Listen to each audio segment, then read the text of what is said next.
Народный писатель Казахстана, член Союза писателей СССР, перевел на русский язык произведения Мухтара Уезова, Сакена Сейфуллина, Сабита Муканова, Габидена Мустафина, Хамзы Исинжанова, Бердыбека Сокпакбаева, Малика Габдуллина, Ади Шарипова. Иван Павлович активно участвовал в политической жизни, был членом Национального совета при президенте Республики Казахстан, депутатом Верховного Совета, сенатором парламента Республики Казахстан. Прослеживая этимологию фамилии, Щеголихин склоняется к мнению о том, что правильной фамилия была бы Щегайлыхан, от тюркского слова «гвоздь». Так назвали тех, кто шел в солдаты, у них сапоги с гвоздями, а у тюрка сапоги шитые. От тюркского гвоздя пошел русский щеголь. Воспоминания современников, мнения исследователей, высказывания учеников-потомков. Главный Иван Павлович Щеголихин был человеком, который талантливо жил и творил, в романах и повестях которого каждый читатель может найти мудрые ответы на вечные вопросы: как жить, как любить, как обрести счастье. Жандос Зайтуна, журналист. Уникальные случаи из жизни, связанные с Казахстаном, казахским народом. Национальный колорит, масштабность, характер действующих лиц и персонажей, яркие черты их облика, отличительная манера прозаика.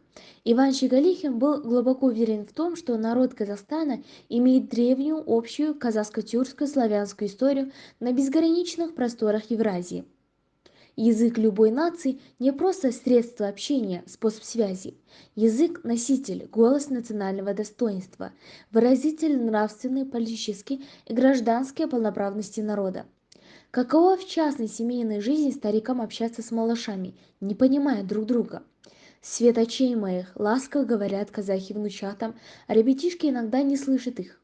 Самых нежных, самых проникновенных слов, питающих детскую душу, не слышат.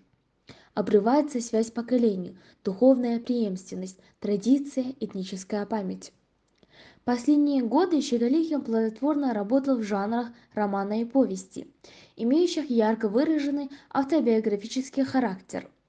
Философско насыщенная проза Ивана Щеголихина включает страницы целинной эпопеи и современность, художественные образы, исторические деятели прошлого, мотивы Родины, большой и малой.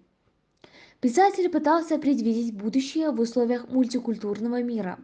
Литературная традиция совмещается с историческими документами. Воспоминания хранят личные судьбы. Это часть народной памяти, сохранение и передача которой потомкам позволяет обрести чувство защищенности перед будущим. Роман «Между прошлым и будущим», аудиокнига, читая Ивана Щеголихина, его завещание казахстанскому народу, которому он служил верой и правдой всю свою жизнь. Республиканская библиотека для незрячих и слабовидящих граждан организовала книжную выставку в честь 95-летия со дня рождения писателя Ивана Щеголихина, именуемая «Адам Жазушы Саясаткер». На выставке была представлена следующая литература: должностные лица. На примере работы одного промышленного предприятия автор исследует такие негативные явления, как рвачество, приписки, стяжательство.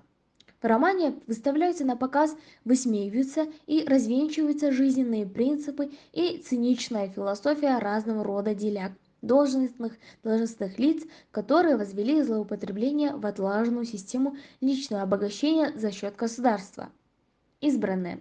В этой книге были собраны избранные романы данного писателя. «Мир вам, тревоги прошлых лет».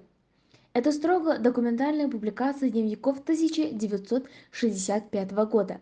По признанию автора, он оставил самое-самое, от ненужного избавился. «Не жалею, не зову, не плачу». Роман автобиографический, от первого лица, о времени, о жизни, о себе, о светской деятельности, о детстве, об отечественной войне, о юности и первой любви. Для творческой манеры автора характерен острый сюжет, занимательная интрига, драматизм повествования. Холодные ключи забвения. В книге рассказывается о событиях наших дней с отступлениями в прошлое. Как жить дальше, чему верить и на что надеяться, что любить, что ненавидеть, как обрести мужество и отстоять свое счастье. Персонажи действительные, они взяты из жизни и многим известны, и события подлинные, поэтические и политические. комические и трагические. Автору не пришлось ничего выдумывать. События происходят в Алма-Ате, в Москве, в Швейцарии и в Астане. Для творческой манеры писателя характерны образность языка, афоричность и смелость мысли. Шальная неделя. Молодой журналист, сотрудник вечерней газеты, молодой семьянин, увлеченный не только своей работой, но и заботой о прочности брака, обращается к специалистам по налаживанию отношений. Событие неожиданно приобретает драматическое развитие.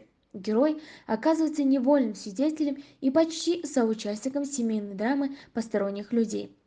Сюжет повести динамичен, действие развивается, как в детективном жанре. Только здесь ведется поиск не преступника, какого известно с самого начала, а ответ на вечный вопрос – как жить, как обрести счастье.